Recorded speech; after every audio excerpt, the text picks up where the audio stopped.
Hello friends, আগের দিন আমরা দেখেছিলাম কিভাবে সোপ মলিকিউল তৈরি হয়। আজকে আমরা দেখব কিভাবে এটি কাজ করে। সোপ মলিকিউল হলো RCOONA, সোডিয়াম একটা সল্ট, তাই তো? যেখানে COONA এই পার্টটা হচ্ছে পোলার, আর আর এই গ্রুপটা হচ্ছে নন পোলার। কারণ আমরা দেখেছি সোপ মলিকিউলে বড় বড় কার্বন এবং হাইড্রোজেনের বন্ড থাকে, চেইন থাকে, তো এটা হয়ে যায় নন পোলার। এবার যখন একে আমরা কোনো পোলার দ্রাবকে দেব তখন কি হবে? পোলার যে গ্রুপটা মানে COONA এই গ্রুপটা আকর্ষিত হবে, কিন্তু যে আর গ্রুপটা সেই গ্রুপটা কিন্তু জলে বা কোনো পোলার মিডিয়ামে বিকর্ষিত হয়ে যাবে। ঠিক তোমরা দেখতে পাচ্ছ এখানে একটা পোলার, যেমন জলীয় মাধ্যমে যখন সোপ মলিকিউলগুলোকে দিয়ে দিচ্ছি তখন জলের পৃষ্ঠতলে যে পোলার গ্রুপটা সেই গ্রুপটা আকর্ষিত হচ্ছে। বোঝার সুবিধার্থে এখানে গোল পার্টটা দিয়ে পোলার গ্রুপটাকে বোঝানো হয়েছে, আর টেল পার্টটাকে দিয়ে বোঝানো হয়েছে সেটা নন পোলার গ্রুপ। তাহলে পৃষ্ঠতলে জল মিডিয়ামে যখন আমি ইউজ করছি তখন যে পোলার গ্রুপগুলো সেগুলো জলে আকর্ষিত হচ্ছে, আর নন পোলার গ্রুপগুলো জল দ্বারা বিকর্ষিত হয়ে দূরে সরে যাওয়ার চেষ্টা করছে। তাহলে এবার যদি এই পুরো সোপ মলিকিউলটাকে আমরা কোনো জলে ডুবিয়ে দিই তাহলে কি হবে? যে নন পোলার গ্রুপগুলো সেগুলো জল দ্বারা বিকর্ষিত হয়ে যাবে। এদের আমরা বলবো লায়োফোবিক বা হাইড্রোফোবিক বলতে পারি। জলের ক্ষেত্রে আমরা হাইড্রোফোবিক কথাটা ইউজ করব, আর জল ছাড়া অন্য যে কোনো পোলার গ্রুপের পোলার যে মিডিয়াম পোলার দ্রবণের ক্ষেত্রে আমরা ইউজ করব লায়োফোবিক। ঠিক, তাহলে আর গ্রুপটা হচ্ছে লায়োফোবিক বা হাইড্রোফোবিক।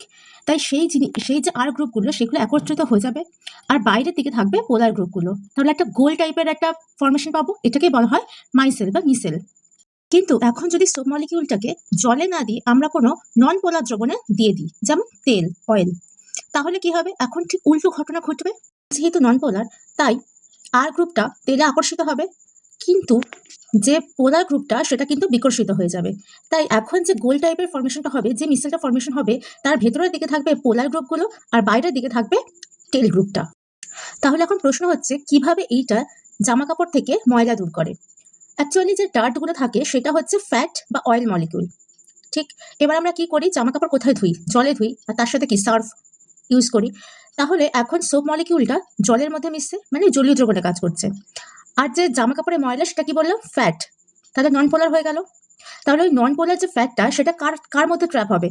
একটা ফর্মেশন হবে মাইসেল, তার ভেতরের দিকে থাকবে ওই ডার্ট মলিকুলটা, এবং তার বাইরের দিকে ঘিরে থাকবে ওই আর গ্রুপগুলো মানে টেল গ্রুপগুলো। আর বাইরে আমি কি মিডিয়াম নিয়েছি? জলীয় মাধ্যম মানে পোলার গ্রুপ। তাহলে RCOONA, তার মধ্যে যে COONA পার্টটা মানে যেটা পোলার হেড গ্রুপ সেটা থাকবে বাইরের দিকে। তাহলে এই যে সোপ মলিকিউলটা যেহেতু বাইরের দিকে COONA থাকছে তাই এটা জলীয় দ্রবীভূত হয়ে যাবে, কিন্তু এর ভেতরে ট্র্যাপ করে নিয়েছে অয়েল মলিকিউলটাকে। এবার যখন জল দিয়ে আমরা ধুয়ে ফেলে দেবো তখন ওই যে ট্র্যাপ করা যে মলিকিউলটা সেটা বেরিয়ে চলে যাবে, এবং তার ভেতর দিয়ে চলে যাবে অয়েল মলিকিউলটা, এবং আমরা একটা ক্লিন ক্লোথস পেয়ে যাবো। আশা করি তোমরা সবাই বুঝতে পেরেছো। বুঝতে পারলে লাইক, শেয়ার এন্ড সাবস্ক্রাইব করতে ভুলো না কিন্তু। বাই।